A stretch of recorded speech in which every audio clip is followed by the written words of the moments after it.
எப்பிடா எவ்ளோ வேலை இருந்தாலும் கரெக்டா தொழப்போற. அதெல்லாம் அப்படிதான். உன்ன மாதிரி இளைஞர்களை இப்படி பார்க்கும்போது சந்தோஷமா இருக்கு. சரிப்பா, நான் போயிட்டு வாரேன். ஹான் சரி. என்னடா இன்னைக்கும் பாராட்டுகளா? ஆமா. ஒவ்வொரு ஆளும் இப்படி சொல்லும்போது மனசுக்கு ரொம்ப சந்தோஷமா இருக்கு. இத கேட்கதுக்காகவே கரெக்டா எல்லாம் செய்யணும்னு தோணுது. என்னது மக்களுடைய பாராட்டுக்காக செய்றியா? அதுக்காகலாம் செய்யாத. அதுவும் இணைவைப்பு. என்னது இணைவைப்பா? என்னடா சொல்ற? ஆமா. எனது சமூகத்தார் விஷயத்தில் இணைவைப்பை நான் அஞ்சுகிறேன்னு ரசூலுல்லாஹ் சொல்லும்போது ஒரு நபித்தோழர் கேக்குறாங்க, உங்களுக்கு பிறகு உங்கள் கூட்டத்தார்கள் இணைவைப்பார்களா?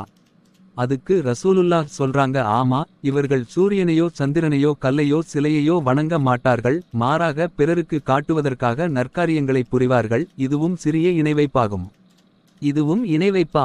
ஆமா.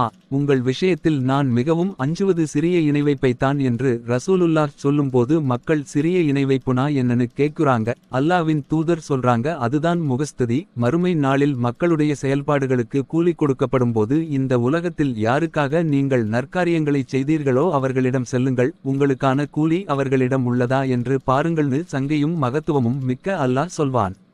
தொழுகை, நோன்பு, தர்மம், ஹஜ் இப்படி என்ன செஞ்சாலும் அது அல்லாஹுக்காக செய்யாம மக்களுக்காக செஞ்சா அல்லாஹ் எப்படி நமக்கு அதுக்கான கூலிய தருவான்?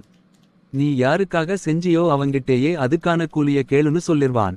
அல்லாஹுடைய திருப்தியை விட உனக்கு மக்களுடைய திருப்தியா முக்கியமா தெரியுது. அல்லாஹ் இணைவைப்பை தவிர வேற எல்லா பாவங்களையும் மன்னிப்பான். ஆனா இது சிறிய இணைவைப்புன்னு ரசூலுல்லாஹ் சொல்றாங்க.